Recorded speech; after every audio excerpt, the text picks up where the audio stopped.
अथ द्वितीयोऽध्यायः।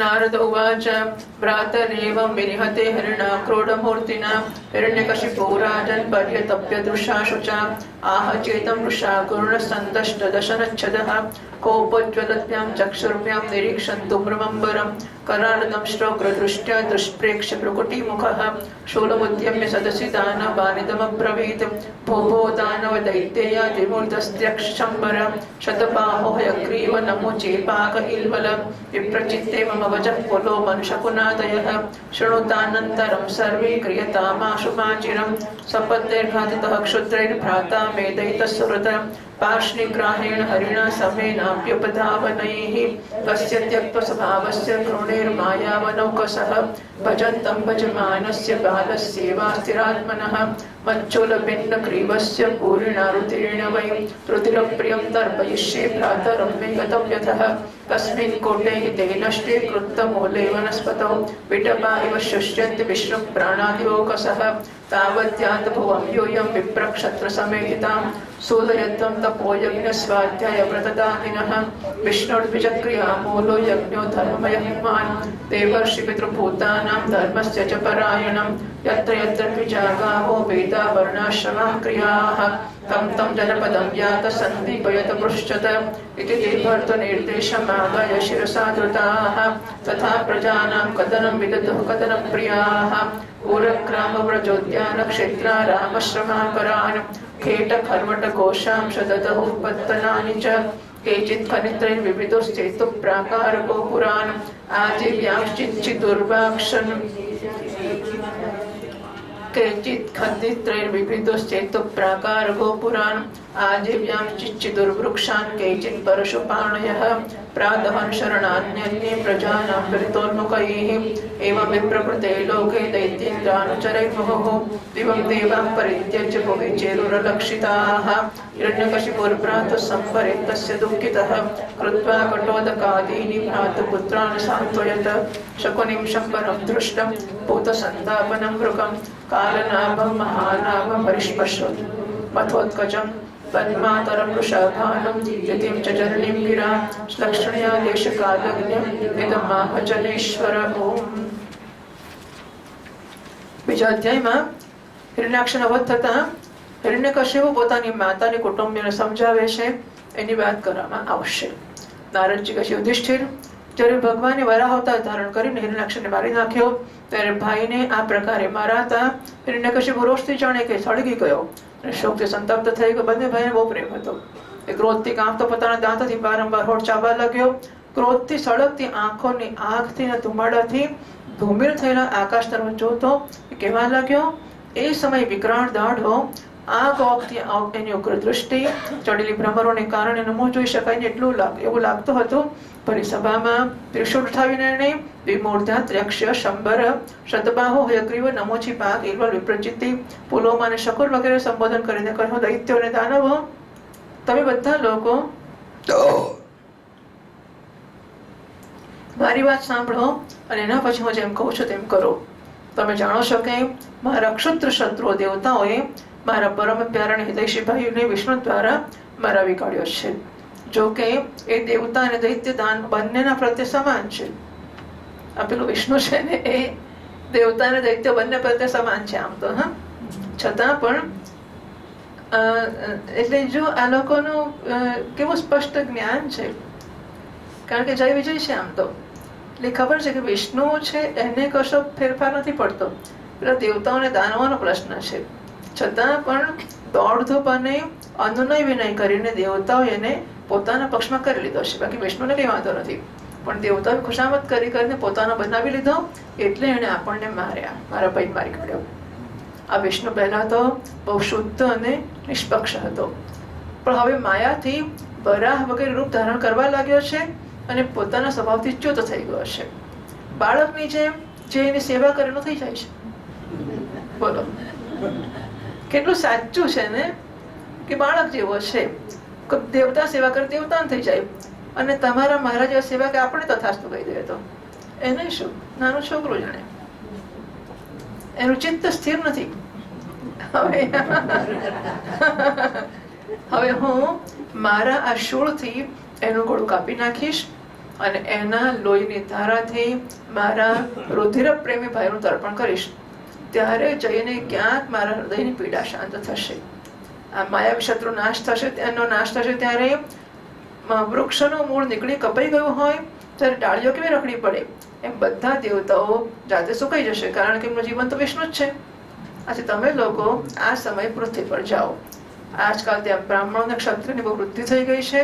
ત્યાં જે લોકો તપસ્યા, યજ્ઞ, સ્વાધ્યાય, વ્રત અને દાન વગેરે શુભ કર્મ કરતા હોય બધાને મારી નાખો. વિષ્ણુનું મૂળ છે દ્વિજાતિઓના ધર્મ કર્મ. જો એ જે બોલે બધું સાચું બોલે છે. હા, એવું નથી કે એ બોલે એટલે નહીં સાંભળવું એમ. એને કશું બોલે છે પણ જે બોલે છે એ બધું જ શાસ્ત્રોક્ત વસ્તુઓ છે. વિષ્ણુનું મૂળ કયું છે? એ દ્વિજાતિઓ એટલે કે બ્રાહ્મણ, ક્ષત્રિય, વૈશ્ય, એ લોકોના વર્ણાશ્રમ ધર્મો છે. એના પાલનથી વિષ્ણુ પોષાય છે. બરાબર ને? ભગવાનને પોષનાર કઈ વસ્તુઓ છે? વર્ણાશ્રમ કર્મનું પાલન. એ દ્વિજાતિ લોકો કરવાના, બ્રાહ્મણ, ક્ષત્રિય, વૈશ્ય. કારણ કે યજ્ઞ અને ધર્મ જ વિષ્ણુના સ્વરૂપ છે. દેવતા, ઋષિ, પિતૃ, સમસ્ત પ્રાણી અને ધર્મનો આશ્રય, એ ધર્મનો એ જ આશ્રય છે. પરમાં જ્યાં જ્યાં બ્રાહ્મણો, ગાયો, વેદો, વર્ણાશ્રમ અને ધર્મ કર્મ થતા હોય તે સ્થાનોમાં તમે જાઓ, એમને પાડી નાખો, ઉજાડી નાખો. દૈત્યો તો સ્વભાવથી જ લોકોને સતાવીને સુખી થતા હોય છે. દૈત્ય હિરણ્યકશિપુની આજ્ઞા એમણે બહુ આદરથી જેવી આજ્ઞા એમ કહીને સ્વીકારી લીધી અને એના અનુસાર જનતાનો નાશ કરવા લાગ્યા. એમણે નગરો, ગામડાઓ, ગાયોના રહેવાના સ્થાન, બગીચા, ખેતર, ફરવાના સ્થાન, ઋષિઓના આશ્રમો, રત્ન વગેરેની ખાણો, ખેડૂતોની વસ્તીઓ, તળેટીના ગાંવ, અહીરોની વસ્તીઓ અને વ્યાપારના કેન્દ્ર એવા મોટા મોટા નગરોને બાળી નાખ્યા. કેટલાક દૈત્યોએ ખોદવાના શસ્ત્રોથી મોટા મોટા પુલ, પરકોટા, નગરના ફાટકોને તોડી ફોડી નાખ્યા. બીજાઓની કુહાડીઓથી ફળ ફૂલ વાળા લીલા લીલા વૃક્ષો કાપી નાખ્યા. કેટલાક દૈત્યોએ સળગતી લાકડીઓથી લોકોના ઘર બાળી નાખ્યા. આ પ્રકારે દૈત્યોએ નિર્દોષ પ્રજાનું બહુ ઉત્પીડન કર્યું. એ સમયે દેવતા લોકો સ્વર્ગ છોડીને છુપા રૂપથી પૃથ્વીમાં વિચરણ કરતા હતા. યુધિષ્ઠિર ભાઈના મૃત્યુથી હિરણ્યકશિપુને દુઃખ બહુ જ થયું હતું. જ્યારે એણે એની અંત્યેષ્ટિ ક્રિયાથી છૂટી મળી. અંત્યેષ્ટિ ક્રિયામાં રાક્ષસોએ માને ખરાબ હશે, બરાબર? એટલે મહાત્માઓ કહે છે કે અસુરો પણ શાસ્ત્રોને માને છે. એમને ગુરુ બધું છે જ. અસુરોને પોતાની વ્યવસ્થા છે, પોતાના ગુરુ છે, પોતાના શાસ્ત્રો છે. શુક્ર નીતિ ને બધી શુક્રાચાર્ય એમના ગુરુ છે. એટલે ભગવત ભક્ત થવું અને ધર્માત્મા હોવું આ બંને વિલક્ષણ વસ્તુ છે. માણસ ધર્માત્મા હોય તો ભગવાનનો ભક્ત ન બની શકે. બરાબર?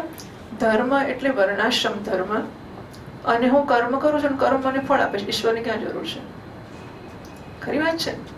હું નીતિથી જીવું છું, હું સાચું બોલું છું, અને શાસ્ત્રોમાં કહેલા કર્મ, સ્વર્ગ, આ યજ્ઞ કરવાથી સ્વર્ગ મળશે, હું સ્વર્ગ માટે યજ્ઞ કરું છું અને મને સ્વર્ગ ફળમાં મળે છે. ભગવાનની જરૂર ક્યાં છે? એટલે માણસ ધર્મ કરીને ધર્મના ફળો મેળવતા ઈચ્છતો હોય. અને જે આપણી નહીં તો આગલી પેઢીના કેટલાય સજ્જન એવા હશે, કેટલાય સજ્જન એવા હશે કે અમે અમારા જીવનમાં નીતિપૂર્વક જીવ્યા છે, ધર્મથી જીવ્યા છે. નીતિ ને ધર્મ પણ જુદી વસ્તુઓ છે. જો નીતિ એટલે આપણે સમાજની કે વ્યવહારની જે પરિપાટી કે પ્રણાલીઓ છે તે. એટલે આપણે સાચું બોલવું જોઈએ કે કોઈની વસ્તુ ના લઈ લેવી જોઈએ, સોશિયલ કોડ્સ ઓફ કન્ડક્ટ. જ્યારે ધર્મ એટલે અતિન્દ્રિય વિષયમાં શ્રુતિ આપણું પ્રમાણ છે. અતિન્દ્રિય વિષય એટલે હું આ કર્મ કરીશ તો આ ફળ મળશે, આ લોકમાં પણ અને મર્યા પછી પણ. તો એને માટેનું પ્રમાણ આપણી પાસે કશું છે જ નહીં. હું બ્રાહ્મણને ખવડાવવા માટે મને પુણ્ય થશે નક્કી કેવી રીતે થાય? હું બ્રાહ્મણને ખવડાવું તેનું પેટ ભરાય એ મને સમજ પડે છે. અને એ નીતિ છે. માનો કે હું ઘરમાં ગૃહસ્થ છું અને મારે ઘેર કોઈ આવે ને ભૂખ્યો હોય, અતિથિ હોય, મારે જમાડવો જોઈએ, એ પણ બરાબર છે. એમ કરવાથી પુણ્ય થશે. અને કોઈક વખતે હું મુશ્કેલીમાં હોઈશ ત્યારે મને પણ કોઈ ખવડાવશે. એ કોણે કહ્યું? એ શાસ્ત્ર કહે છે ને. હવે એ માનવાને માટે દેખીતું કશું સાધન નથી. એટલે હું આમ જોઈને કે તમને ખવડાવું તમારું પેટ ભરાય છે દેખાય છે, એવી રીતે પુણ્ય થાય છે દેખાતું નથી, પાપ થાય છે પણ દેખાતું નથી. એટલે માણસ ધર્મમાં માનતો હોઈ શકે, એક માણસ નીતિમાં માનતો હોય ધર્મમાં ના માનતો હોય એવું બની શકે. નીતિમાં અને ધર્મ બંનેમાં તો બની શકે, પણ ભગવાનમાં નામ તો બની શકે. એ ભગવાનને સ્વીકારતો નથી. હું શાસ્ત્રોક્ત કર્મો કરું છું, ક્રિયા દક્ષો દક્ષ ક્રતુપતિ ઋષિશસ્તનુભૃતામ દક્ષ પ્રજાપતિ યજ્ઞ કરો. શાસ્ત્રોમાં કયા પ્રમાણે જ કરે. ઋત્વિજોને બોલાવે ને, બ્રાહ્મણોને દેવતાઓને બધાને બોલાવે, દેવતાઓને આહુતિ આપી. પણ ફળ આપનાર જે ભગવાન હતા એ કર્માધ્યક્ષ અને કર્મ ફળદાતાનો અનાદર કર્યો. બરાબર છે. એટલે માણસ નીતિવાળો હોઈ શકે, ધર્માત્મા અને ભક્ત બંને ના હોય. નીતિ ને ધર્મ બંને વાળો હોય, ભક્ત ના હો બની શકે. એટલે અસુરો પણ ધર્માત્મા છે, શાસ્ત્રોને માને છે, ભગવાનની ભક્તિ નથી. આ બંને વિલક્ષણ વસ્તુઓ છે. એટલે એણે અંત્યેષ્ટિ ક્રિયા કરી અને જ્યારે એમાંથી પરવાર ત્યાં સુધી એણે પોતાના ગુસ્સાને કાબુમાં રાખ્યો કે પેલા ભાઈને મારી નાખ્યો છે, વિષ્ણુને એનો ચારો ત્યાં જ મારી નાખ્યો હતો, પણ અત્યારે મારો ભાઈ પડ્યો છે એની અંત્યેષ્ટિ ક્રિયા પૂરી કરી લો. એના જે 15 દાડા કરતા હશે એ કર્યું એણે. એના પછી શકોની શંબર દૃષ્ટ પૂજ સંતાપન વૃક કારનાભ મહાનાભ હરિશ્મશ્રુ અને ઉત્કર્ષ પોતાના આ ભત્રીજાઓને સાંત્વના આપી. કારણ કે ભાઈ મરી ગયો હતો, ભાઈના છોકરાઓ રડતા હોય. એમની માતા ઋષાભાનુને અને પોતાની માતા દીદીને, એટલે હિરણ્યાક્ષની પત્ની ઋષાભાનુ હશે, અને એની દીદી એટલે પોતાની માતા દેશકાળ અનુસાર મધુર વાણીથી સમજાવતો કહેવા લાગ્યો. હિરણ્યકશિપુ પોતાના ભાઈના મરી જવા ઉપર પોતાની ભાભી અને પોતાની માતા બંનેને સાંત્વના આપે છે. હિરણ્યકશિપુ બહુ સરસ છે.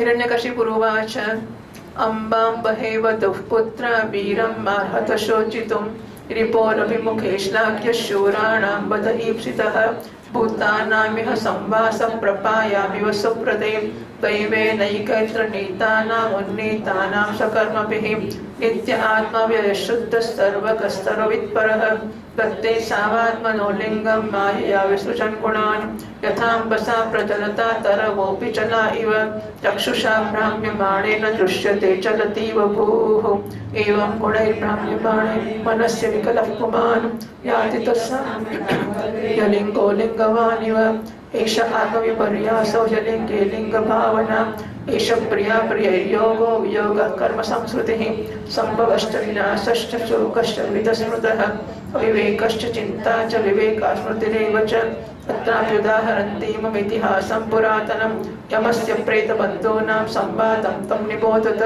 ઉષીનરેશ્વર પૂજરાજા સુયગ્નિવ વિશ્રુતઃ સપત્નૈર્નિહતો યુદ્ધે જ્ઞાતયસ્ત્વमुपासत વિશીર્ણરત્નકવચં વિભ્રષ્ટાભરણસ્રજં શરદેર્ભિન્ન હૃદયં શયાનમસૃગાવિलं પ્રકીર્ણકેશं કસ્તાક્ષं રભસાદષ્ટદચ્છદં રજત્કુંઠमुखाम्बोजं छिन्नायुधभुजं वृधे उषीनरेन्द्रं विधिना तथा कृतं क्षप्रसमीक्ष्य दुःखिताः हताश्मनाथेति करैरुरोपृशं ग्रन्थ्योस्तत्पदयोरुपापतन् रुदत्य उच्चैर्दयिताङ्घ्रिपङ्कजं सिञ्चन्त्य अस्त्रैः कुचकुङ्कुमारुणैः विस्रस्तकेशाभरणाश्रुचन्द्रुणां सृजन्त्य आक्रन्दनया विलेपिरे अहो विधात्रा करुणेन नः प्रभो भवान् प्रणीतो दृग्गोचरां दशाम् उषीनराणामसि वृत्तितः पुरा कृतो धुनायेन शुचां विवर्तनः त्वया कृतज्ञेन वयं महीपते कथं विनाश्याम सुहृत्तमेन ते तत्रानुयानं तव वीरपादयोः शुश्रूषतीनां दिशि यत्र यास्यसि एवं बलपतीनां वै परिगृह्य मृतं पतिम् अनिच्छतीनां निर्हारमर्घोस्तं सज्ञवर्तत तत्र प्रेतबन्धूनामाश्रित्य परिदेवितम् आहतान् बालको भूत्वा यमः स्वयमुपागतः. ओम. 20 થી વાંચવાનું છે. હિરણ્યકશિપુ કહે છે મારી પ્યારી માં, વહુ એટલે પેલા ભાઈની વહુ હશે, હા, અને પુત્રો એટલે ભાભી. આમ તો ના શું કહેવાય,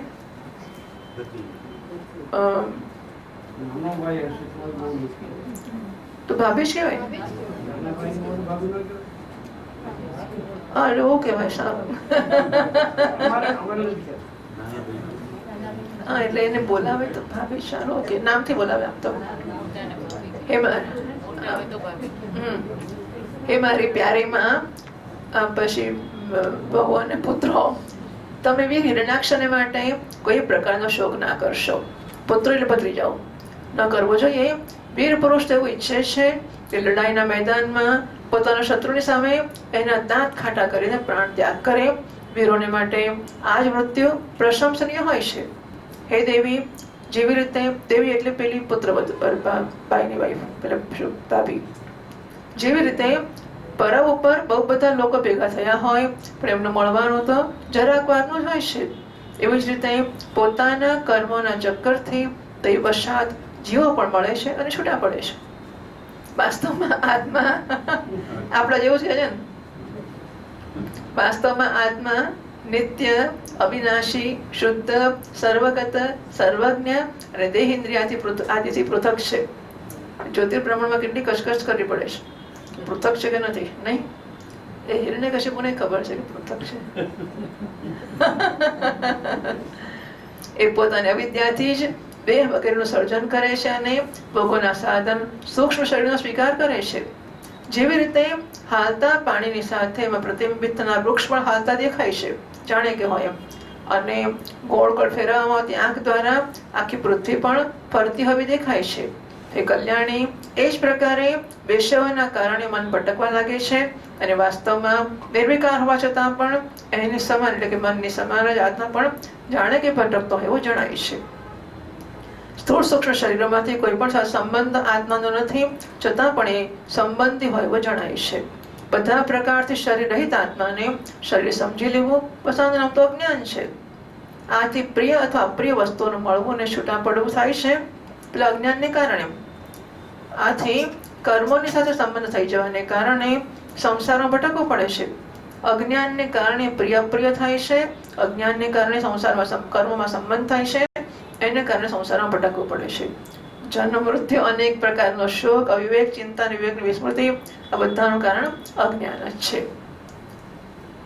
તમે આ તો ઉપદેશ બધો આપણે આપીએ એવો જ છે ને? બોલો, એવું લાગે છે કે અસુરોનો ઉપનિષદ છે? નહીં, બધું આપણે કહ્યું જ બરોબર આપણા જેવું જ છે. અહીં લખે છે મહાત્માઓ, હિરણ્યકશિપુ, કંસ વગેરે પણ ઉપનિષદનો જ ઉપદેશ આપે છે. નિત્ય શુદ્ધ આત્માનું વર્ણન કરે છે, પણ એ બીજા પર દુઃખ પડે ત્યારે કહે છે કે દુઃખની સત્તા નથી. પોતાને પડે ત્યારે કે બહુ દુઃખી છું હું. આ ઉપદેશની આસુરી રીતિ છે. એટલે આપણે ઘર આપણી માં મરી જાય તો આપણને ઉપદેશ આપવા આવે જાતા છે ધ્રુવ મૃત્યુ હો, ધ્રુવ જન્મ દસ્ય જ ऐसे सब जो जन्म लेते हैं सब मरते ही हैं.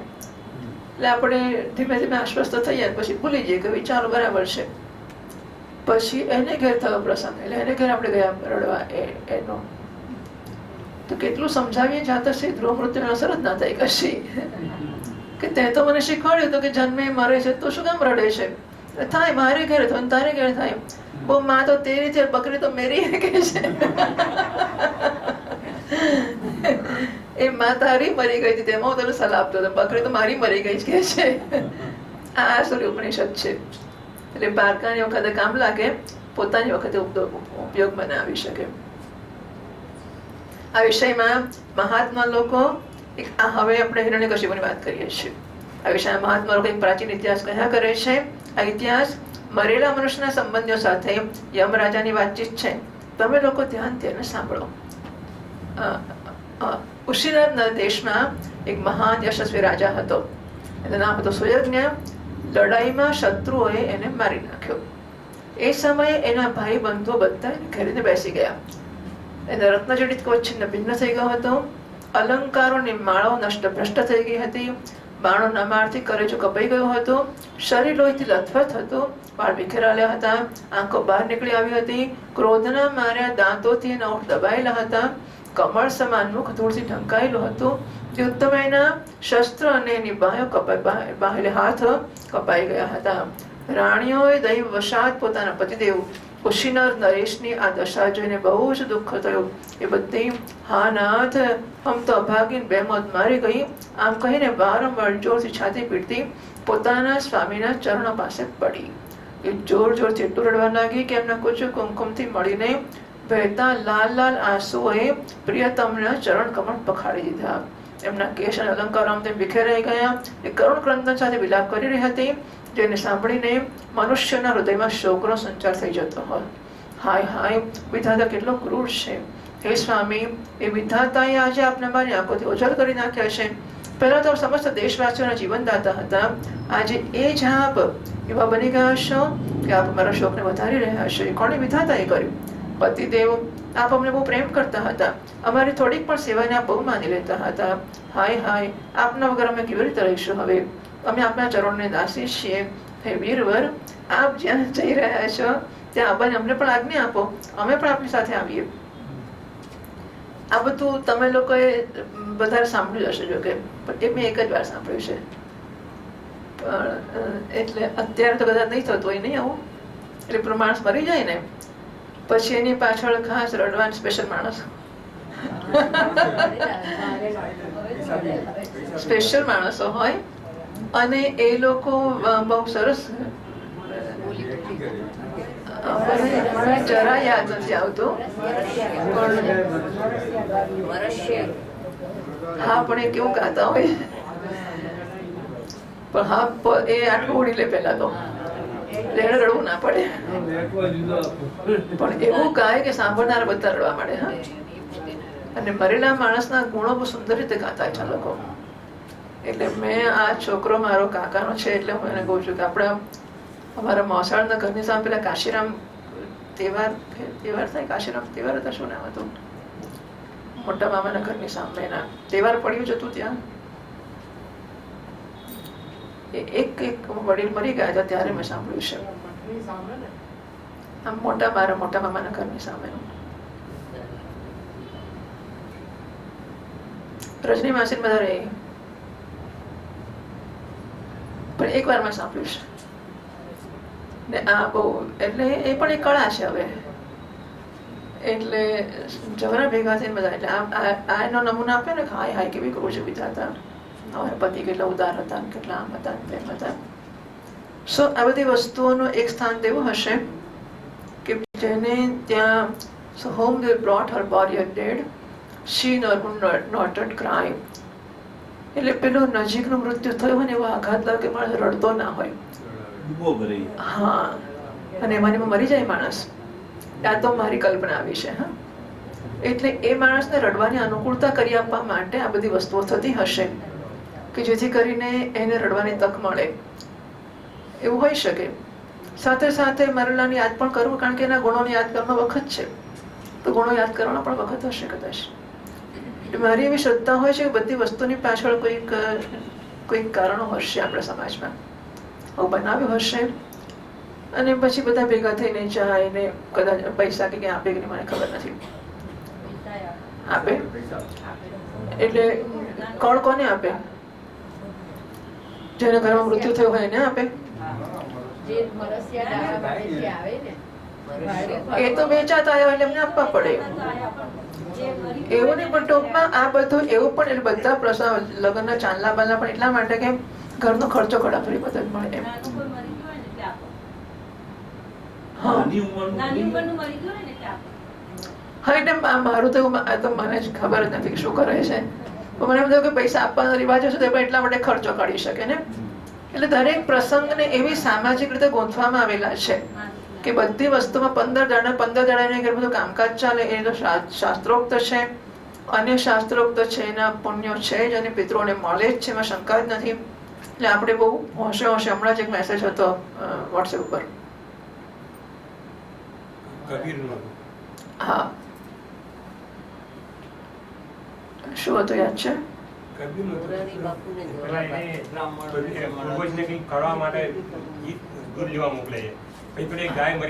હા, બરાબર છે.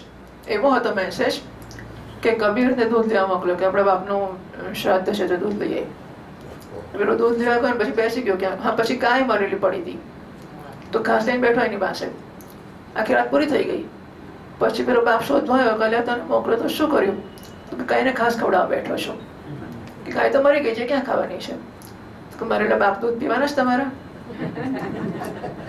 એટલે આપણે આ લોજિક ઉપર ખુશ થઈ જઈએ છીએ, એને કોટ કરીએ છીએ અને સ્પ્રેડ કરીએ છીએ. એનો અર્થ કે શ્રાદ્ધ નહીં કરવાનો એવો અર્થ થયો એનો. બરાબર છે? એટલે જે વસ્તુ લોજિકલ હોય એ આપણે પ્રચાર કરવાની યોગ્ય જ હોય એવું માની શકાય નહીં ને. કોઈએ વિરોધ ના કર્યો વસ્તુનો.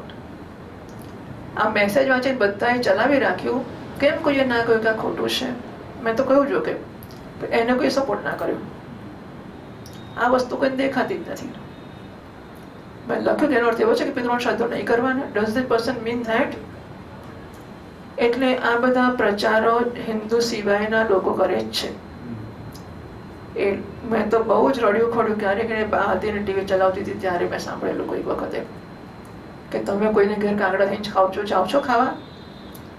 આપણે પણ કોઈક જન્મના કોઈકને પિતૃ હોઈશું ને.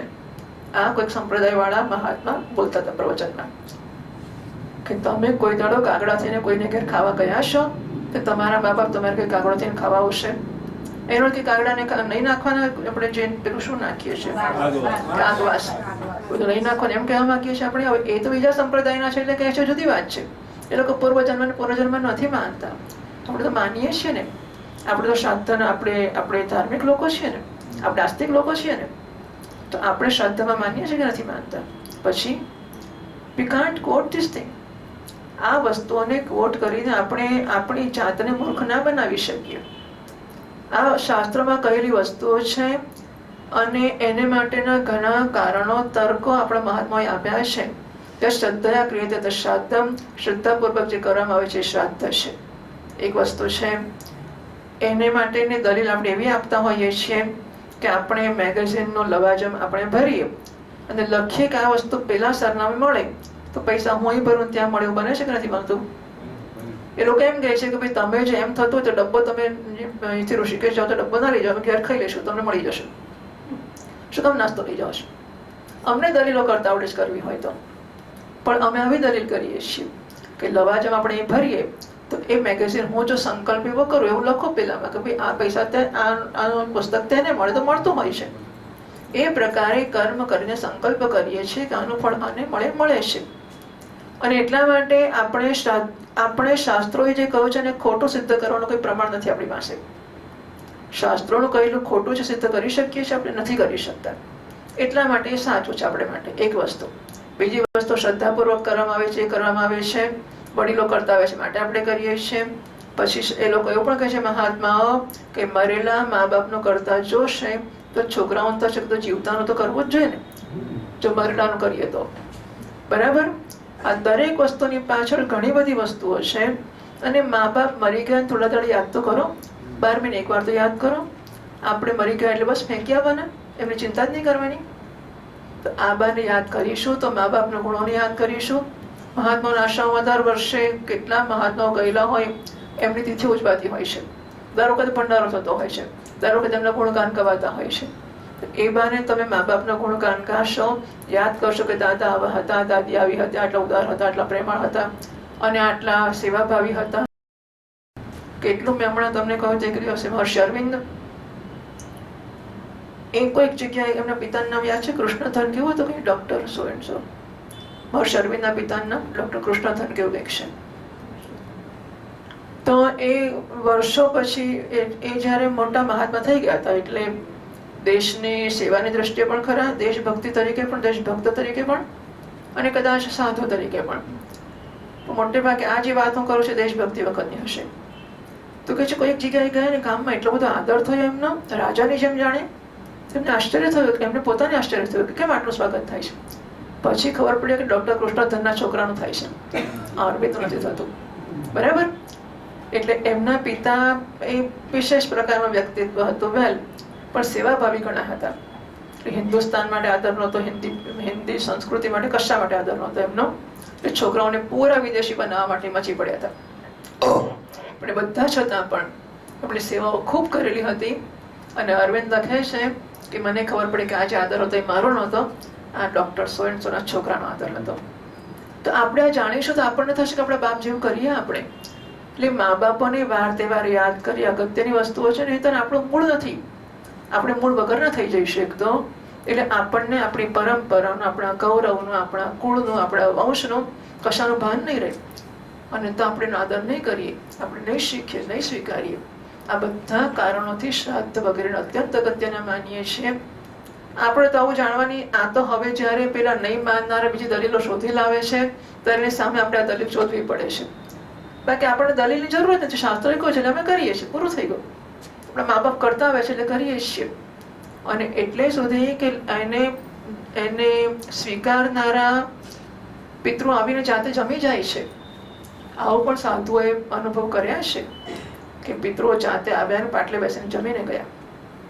આ વસ્તુઓ પણ લોકોને અનુભવ થતા હોય છે. એટલે આ બધી વસ્તુઓને આપણે કઈ જ કારણ વગર કોઈ એક તર્ક શોધી કાઢે કે મરેલી ગાય ખાય છે, ક્યાં વાત હે, તો એટલે એના અને આપણે ખુશ થઈ જઈએ છીએ. કોઈ આવું લખે એટલે આપણે તાળીઓ પાડીએ છીએ, પણ કે આપણે કેવું સરસ દલીલ લઈએ, એ હા કેવી વાત છે, તો મરેલી ગાયના કદ મરણ બાપ ખાતો હશે. So what do we mean to say? બરાબર છે. એટલે આપણને શોભે ની આ વસ્તુઓ આપણે એની નોંધ લેવી જોઈએ અને આપણે પોતે પણ આ વસ્તુઓના વિષયમાં વિચાર કરીએ, કમસે કમ એને સપોર્ટ તો ના જ કરીએ.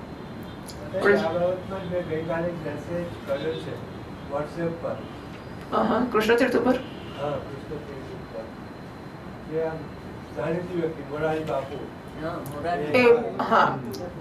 એ પણ હવે મારે બહુ મોટા માણસ છે, આપણે એમની ચિંતા નથી. આઈ નો બરાબર છે. સ્મશાનમાં શું કીધું એમણે? જજ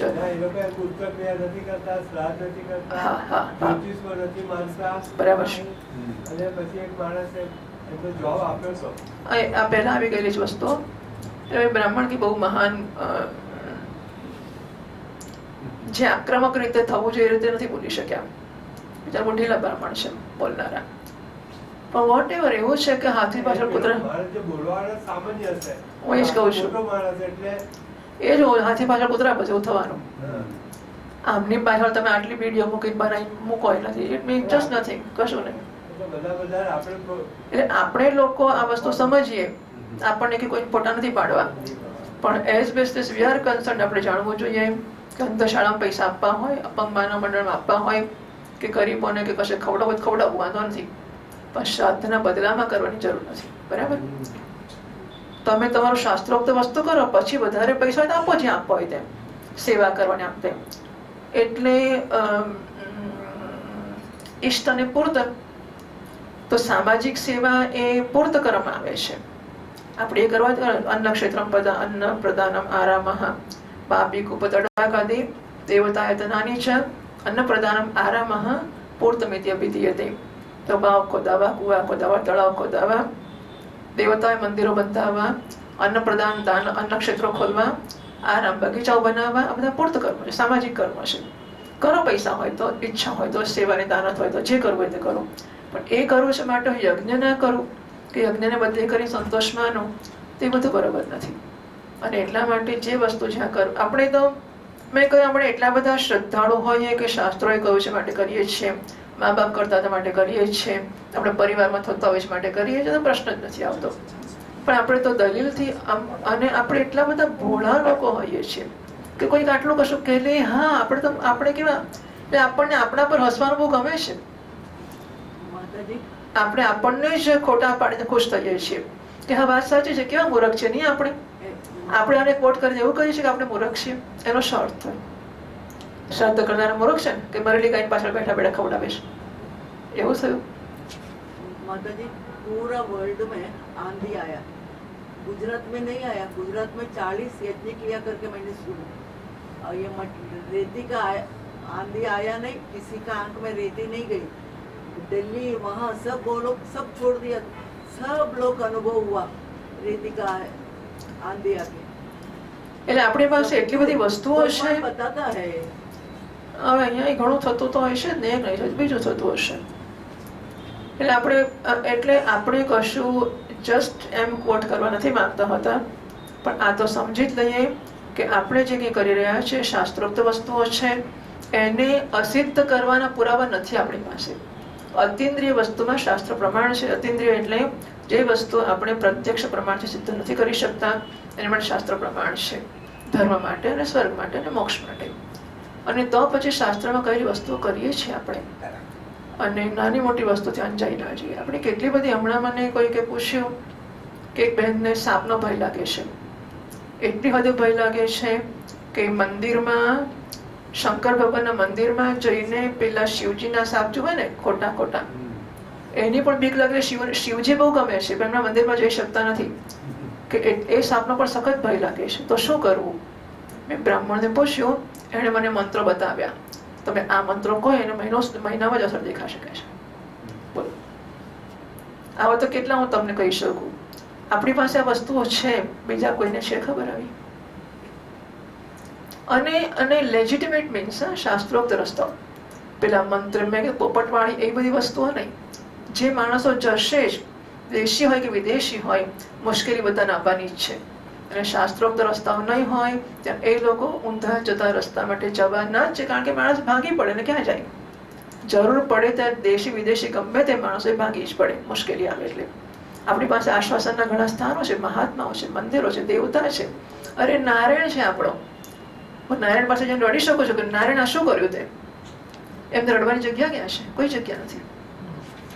અને એટલા માટે આપણો આ જે મહાન વારસો છે, આ મહાન આપણી સંપત્તિ છે, આપણે ઓળખીએ, એનો ઓનપ કરીએ, એનો લાભ લઈએ, અને હાસ્યાસ્પદ ના સમજીએ, અને કોઈક એની મશ્કરી કરે માટે એની સાથે જોડાઈને તાળીઓ ના પાડીએ. આવડે તો સામનો કરીએ, ના આવડે તો ખસી જઈએ, પણ એને ટેકો તો ના આપીએ કમસે કમ. બરાબર છે? આઈ ડોન્ટ જોઈન, હું તમારી સાથે સંમત નથી એટલું તો કહીએ.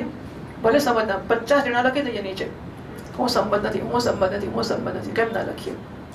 બરાબર છે? આપણને આ શોભે વસ્તુ છે. આપણે વ્યક્તિનો અનાદર કરતા નથી, પણ આપણે તરત એક લાલ બત્તી મૂકીશું તો એ માણસ વિચાર કરતો થશે, પણ નહીં કરતો થાય તો એના અનુસરનારા અનુયાયી તો ઓછા થશે કમસે કમ. બરાબર છે? એટલે આ વસ્તુનું ધ્યાન દોરું છું. એટલે આ બધી રાણીઓએ આવી રીતે એટલે બતાવ્યું કે આવા પ્રકારથી એમણે શોક કર્યો. અરે રે, અમે તો આપની દાસીઓ છે, આપ આજ્ઞા આપો તો આપની સાથે અમે આવી જઈએ. અને પાતિવ્રત્યની બધી પણ અદભુત વસ્તુઓ છે, અત્યંત અદભુત વસ્તુઓ છે આપણી. એ પોતાના પતિની લાશ પકડીને આ પ્રકારે વિલાપ કરતી રહી. એ મર્દાને ત્યાંથી બાળવા લઈ જવા માટે એમની ઈચ્છા થતી નહોતી, એટલે સૂર્યાસ્ત થઈ ગયો. એ સમયે ઉશીનર રાજાના સંબંધીઓ જે વિલાપ કર્યો હતો એ સાંભળીને એટલો બધો વિલાપ કર્યો કે સ્વયં યમરાજા પોતે બાળકના વેશમાં આવી ગયા અને એમને આ પ્રકારે કહેવા લાગ્યા. બરાબર? સાંભળી યમરાજા ગભરાઈ ગયા અને એ આવી ગયા. બહુ સુંદર છે બધી વસ્તુઓ. યમ ઉવાચ અહો અમેષાં વયસાધિકાનાં વિપશ્યતાં લોકવિધિં વિમોહઃ યત્રાગતસ્તત્ર ગतं મનુષ્યં સ્વયં સધર્મઃ અપि શોચત્ય પાર્થં અહો વયં ધન્યતમાય તત્ર ત્યક્તા પિતૃભ્યાં ન વિચિંતયામઃ અભક્ષ્યમાણા અબલા મૃગાદિભિઃ સંરક્ષિતા રક્ષતિ યો હિ ગર્ભે ય ઇચ્છયેષ સૃજતીદમવ્યયઃ ય એષ રક્ષત્યવલુપ્યતે જયઃ તસ્યા બલા ક્રીડનમાಹುરીષિતુઃ ચરાચરં નિગ્રહ સંગ્રહે પ્રભુઃ પથિચ્યુतं તિષ્ઠતિ તિષ્ઠરક્ષિतं ગૃહે સ્થિतं તદ્વિહतं વિનશ્યતિ જીવત્યનાથોऽપि તદીક્ષિતો વને ગૃહેऽપि ગુપ્તોऽસ્ય હતો ન જીવતિ ભૂતાनि તૈस्तैर्निजयोनि कर्मभिः भवन्ति कालेन भवन्ति सर्वशः न तत्र हात्मा प्रकृतावपि स्थितः तस्या गुणैरन्यतमो निबध्यते इदं शरीरं पुरुषस्य मोहजं यथा पृथक् भौतिकमीयते गृहं यथोदकैः पार्थिवतैजसैर्जनः कालेन जातो विकृतो विनश्यति यथा नलो दारुषु भिन्न ईयते यथा नीलो देहगतः पृथक् स्थितः यथा नभः सर्वगतं न सज्जते तथा पुमान् सर्वगुणाश्रयः परः स यज्ञोऽनन्वयं शेते मूढाय मनुषोऽजथ यश्रोतायो नु वक्ते स न दृश्येत कर्हिचित् न श्रोतानानुवक्ताय मुख्योऽप्यत्र महानसः यस्त्विहेन्द्रियवानात्मा स चान्यः प्राणदेहयोः भूतेन्द्रियमनोलिङ्गान् देहानुच्चावचान् विभुः भजत्यसृजति ह्यन्यस्तच्चापि स्वेन तेजसा यावल्लिङ्गान्वितो ह्यात्मा तावत् कर्मनिबन्धनं ततो विपर्यः क्लेशो माया योगोऽनुवर्तते वितथाभिनिवेशोऽयं यद्गुणेष्वर्थदृग्वचः यथा मनोरथस्वप्नः सर्वमैन्द्रियकं वृषा अथ नित्यमनित्यं वा नेह शोचन्ति तद्विदः नान्यथा शक्यते कर्तुं स्वभावशोचतामिति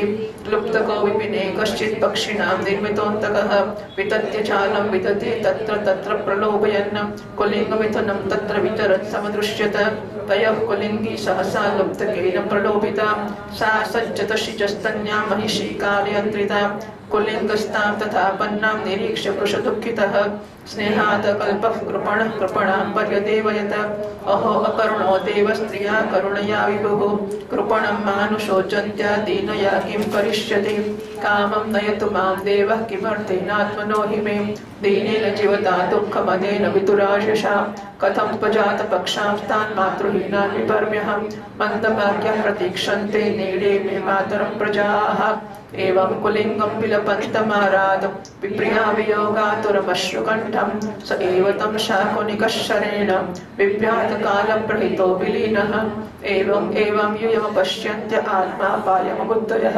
नैनं प्राप्स्यत शोचन्त्यः पतिं वर्षशतैरपि हिरण्यकशिपुरुवाच प्रवदति सर्वे विस्मितचेतसः ज्ञातयो मे निरेश्वरमनित्यमयतोत्थितं यम एतदुपाख्याय तत्रैवान्तर्धीयत ज्ञातयोऽपि सुयज्ञस्य चतुर्यत्साम्परायिकं ततः शोचतमायुयं परं चात्मानमेव च क आत्मा कः परो वात्र स्वीयः पारक्य एव वा सपरापि निवेशेन विना ज्ञानेन देहिनां नारद उवाच इति दैत्यपतेर्वाक्यं तितिराकर्ण्य सस्नुषा पुत्रशोकं क्षणात् त्यक्त्वा तत्मे चित्तमधारयत ओम।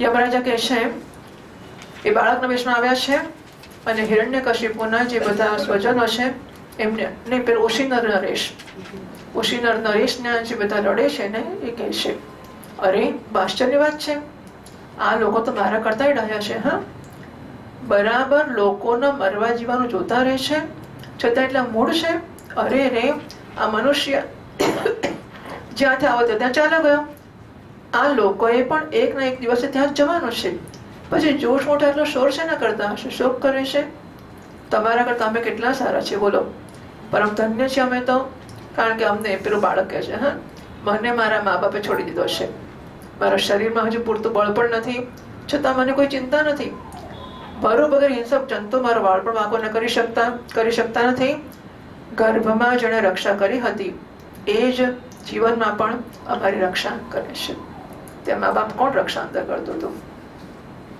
કોઈ કશું ના કરી શકે મા બધી કંપની હાચવે અંદર જે થવાનું તો થયા જ કરવાનું છે કોણ રક્ષા કરે છે દેવીઓ જે વિનાશી ઈશ્વર પોતાની મોજ ત્યાં જગતે બનાવે છે રાખે છે ને બગાડે છે એ પ્રભુનો એક જ રમકડું માત્ર છે એ આ ચરાચર જગતને દંડ તથા પુરસ્કાર આપવામાં સમર્થ છે ભાગ્ય અનુકૂળ હોય તો રસ્તામાં પડેલી વસ્તુ જેમને તેમ પડી રહે છે ભાગ્ય પ્રતિકૂળ હોય તો ઘરની અંદર તિજોરીમાં રાખેલી વસ્તુ પણ ખોવાઈ જાય છે ચિત્ત તો સિદ્ધની ચિંતા કરે કૃષ્ણને કરવું હોય તે કરે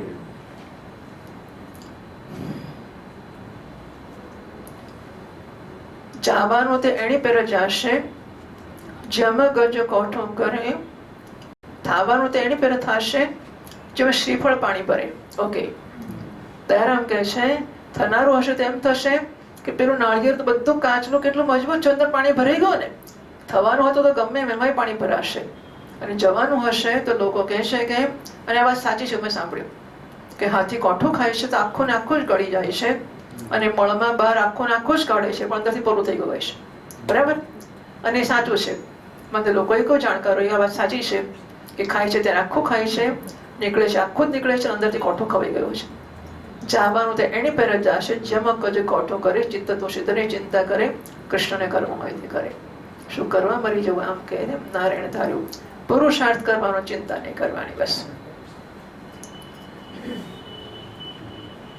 એવું સ્પષ્ટ છે રસ્તામાં પડેલી વસ્તુ પડી રહેશે આયુષ્ય રક્ષણ કરે છે અને પ્રારબ્ધ શ્રી કૃષ્ણ સ્વામીજી મહારાજ કહેતા હતા કે એકવાર એમણે કંઈક પેલી એમની બેગ હોય તો અમુક કેસરી ચિત્રો બાંધી રાખે ઓળખાઈ જાય એટલા માટે તો એકવાર કે અમે ગાડામાં બેસીને જતા હતા કોઈ ગામડે અને બેગનું ચિત્રું હશે તો ખુલી ગયું રસ્તામાં પડી ગયું તો પેલો અમે દૂર નીકળી ગયેલા પાછળ કોઈ માણસ આવતો હતો સાયકલ પર એણે જોયું કે આ કેસરી ચિત્રું પડ્યું છે પેલા મહારાજ જાય છે ને આગળ એમનું જ હશે પેલા બિચારો ઊંચકું જલ્દી સાયકલ લઈને દોડાતો આવી ગયો અને મહારાજ તમારું પડી ગયું છે આ ચિત્રું નસીબમાંથી નહીં જવાનું હોય તો રસ્તે પેલું ચિત્રું પાછું આવી જશે આયુષ્ય રક્ષણ કરે છે આયુષ્ય રક્ષણ કરી પ્રારબ્ધ સેવા કરે છે નસીબમાં સેવા હશે તો હિમાલયમાં જઈને બેસો તો એ સેવા કરનાર આવી જશે નહીં હોય તો આપણા ઘરમાં કે છોકરાની 25 છોકરાની વચ્ચે રોજ સેવા નહીં થાય તો નહીં જ થાય આયુષ્ય રક્ષણ કરે છે પ્રારબ્ધ સેવા કરે છે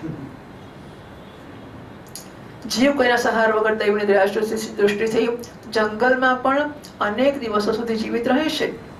એ બધું તો અત્યારે સાચા સમાચારો મળતા જ રહે છે આપણને, કઈ આટલા મરી ગયા, આટલું જીવી ગયા વગેરે વગેરે. પરંતુ તો વિપરીત હશે તો ઘરમાં સુરક્ષિત રહેવા છતાં પણ મરી જ જઈશું. બાથરૂમમાં પડીને મરશે, પથારી બાથરૂમમાં શું કરવા, પડ્યો પડે પથારીમાં જ મરી જશે. શું કરવાના છીએ?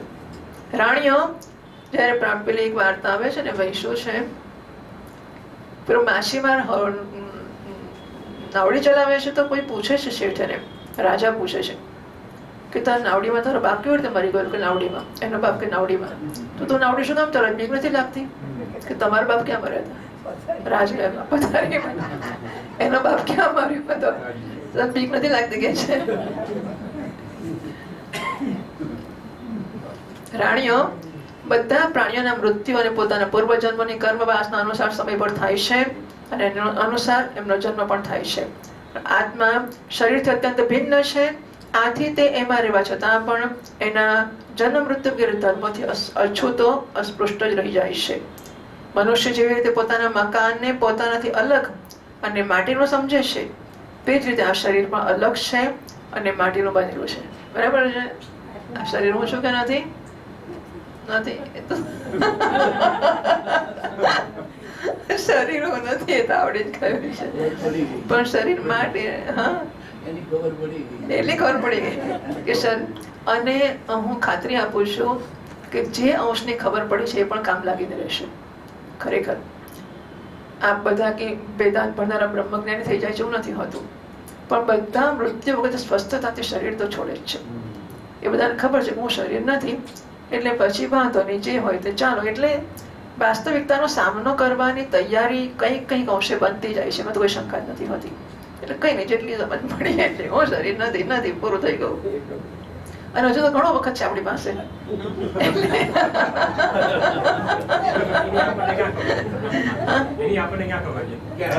આપણે શું કામ ના કહીએ કે નથી?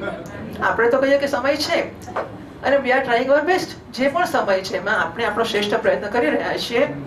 અને જેને જેને હું અને મારું માનીએ છીએ તેમાંથી હું પણ અને મારા પણ પાછું ખેંચવાનો ગંભીર પ્રયત્ન કરી રહ્યા છીએ. હું નથી, હું નથી, હું નથી, હું નથી. બસ આ જે શોકના કારણો છે જ છે, હું ને મારું. જેમ જેમ ઓછું થાય શોકના કારણો ઓછા થશે. કયું કઈ મને કહે છે હમણાં જ મને કહીએ ખરું કે અમારી કેટલી ખેતી ને કેટલું કેટલું અમારે ત્યાં કેટલી ચીકુડીઓ, કેટલા આંબા ને કેટલા ઝાડ ને કેટલું બધું.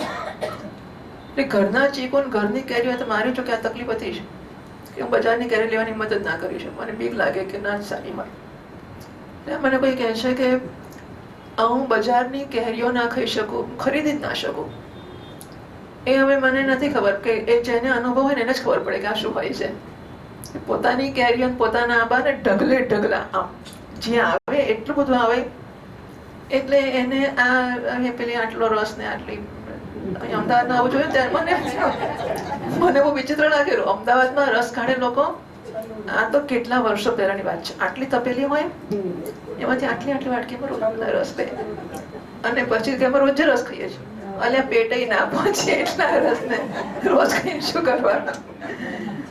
એટલે આ વ્યક્તિ કહે છે કે હું તો બજારનું ખરીદી જ ના શકું. ધીમે ધીમે નક્કી કર્યું હું બધું ખરીદી શકું છું અને બધું જ ચલાવી શકું છું. પતી ગયું, ઠીક છે. નથી નથી છે, ઓકે ફાઇન. એટલે આપણે આ બધી વસ્તુઓમાં અહંતા ને મમતા એનો અભ્યાસ હોય છે કે ઝાડ જતા રહ્યા ને કામ જતું રહ્યું, બધું ગયું તો પણ આપણા કામની કેરીઓ. એટલે એ પૂછો કે તમે બધા જ કદાચ પોતાના કામને કેરીઓ વાળા હશો તો બધાનો અનુભવ હશે આ વસ્તુનો, અને બધાની તો જે હશે તેને હશે. એને માટે એનું કામને કેરી યાદ કરવા જોઈએ, મેળું તેનું સ્મરણ કરવું એ છે એક લાણું. એના જેવી વસ્તુ હોય છે. હા, કલાપી કહે છે એમ કે જે માણ્યું જેમાં કેરીઓ જેણે માણી છે પોતાના આંબાની, એનું સ્મરણ કરતા એને અત્યારની અમદાવાદની કેરી ખાવા કરતા એને પેલી યાદ કરી વધારે મીઠી લાગે. સાચું કહું છું. આ કેરીમાં તો મારી હિંમત જ નથી ચાલતી હોતી. પણ એમાંથી પણ એ કેરીમાંથી, કેરી ખાવાની વાસનામાંથી અહંતા મમતા છોડી શકાતી હોય છે. ઠીક છે, નથી ખાવી, છોડો, ચાલશે, આ ચાલશે, પેલી ના ખાવી સહેલી છે પણ આ ખાવી અઘરી છે. આ ચાલશે. થઈ શકતું હોય છે આવું.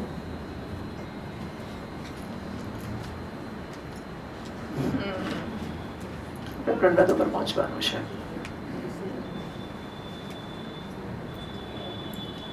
મોહવશાત આ શરીરને પોતાનું માની બેઠો છે.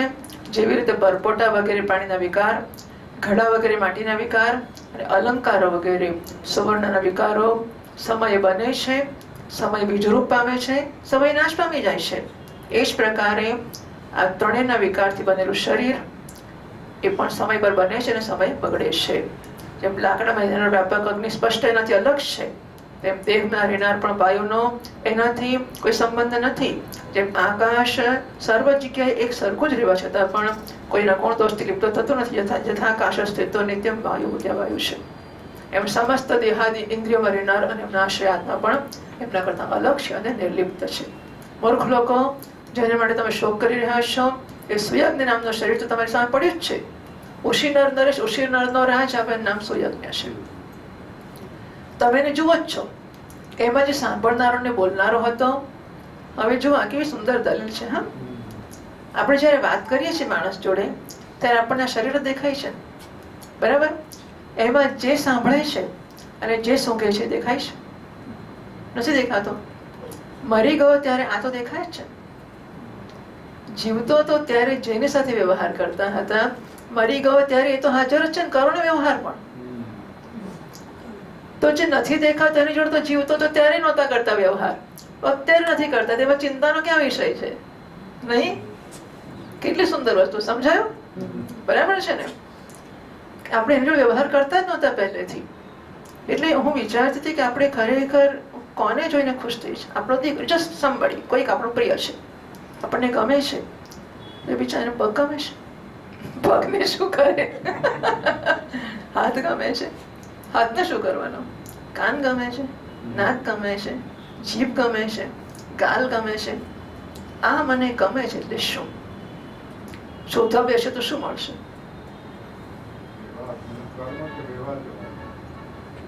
એમ કે અત્યંત ગંદો માણસ હોય તો આપણને ગમશે, વ્યવહાર સારો કરતો હોય તો નહીં રાખીએ આપણે. વિચાર કરવા જોઈએ. એ તો વાતો જ છે. એની જોડે વ્યવહાર કરાવી દે, છૂટો કરી દઈએ, બસ એવું જ. આ તો બધું આવું જ છે. માત્ર લેવડ દેવડનો જ ધંધો હોય છે, એ સિવાય કશું જ નથી હોતું. ખરેખર પ્રેમ એ તો હું તો ઘણી વાર વિચાર મને સમજ નથી પડી કે પ્રેમ કઈ વસ્તુ છે. કે હું આને પ્રેમ કરું છું એટલે શું? What do I do to him or her? મને પ્રેમ કરું છું એટલે શું?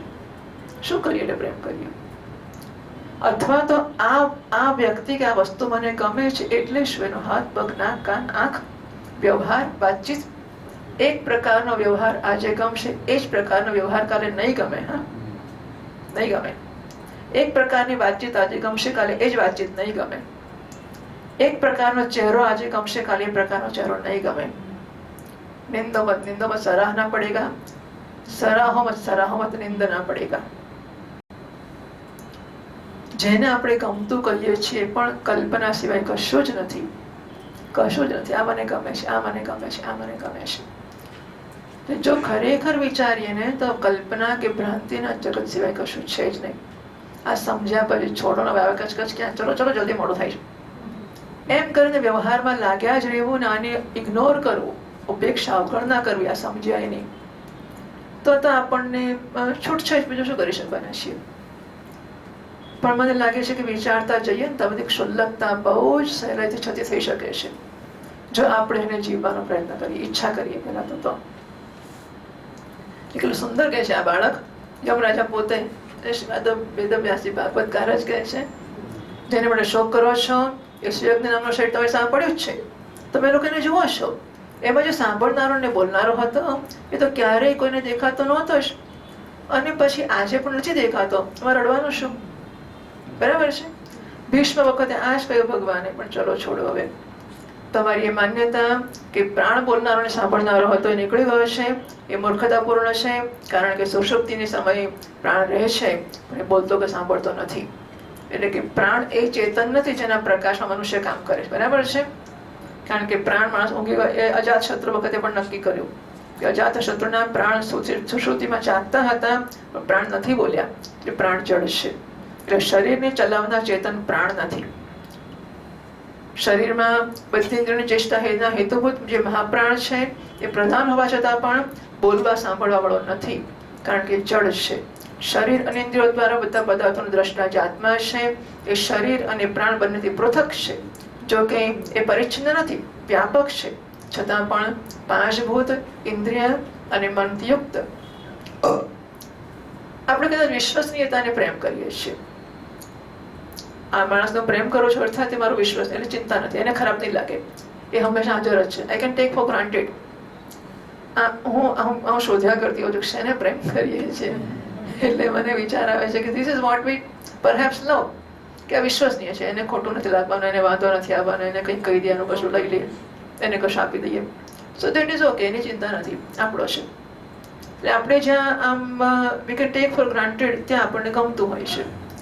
હવે એ તો થોડો વખત પછી જ્યારે બહુ થાય હું જોતી ઘર નથી રમવું, મારે ખંખેરી નાખે, ખલાસ. એટલે પ્રેમ બેમ નામની વસ્તુ તો છે, મોટી મોટી છેતરપિંડી, પહેલામાં પહેલી છેતરપિંડી પ્રેમ છે, જેને આપણે કહીએ છીએ ભગવાન માટેની ભક્તિ જુદી વસ્તુ છે. એક ભગવાન જ એવી જગ્યા છે કે જ્યાં આપણે પ્રેમ કરી શકીએ અને જે વિશ્વસનીય હોય એ સિવાયની કોઈ પણ જગ્યા વિશ્વસનીય હોય જ ના શકે. બાકી બધી જગ્યાએ લેવડ દેવડનો વ્યવહાર જ હોય, એ સિવાય કશું ના હોઈ શકે. મહાત્માઓ કે ભગવાનની જુદી વસ્તુ છે.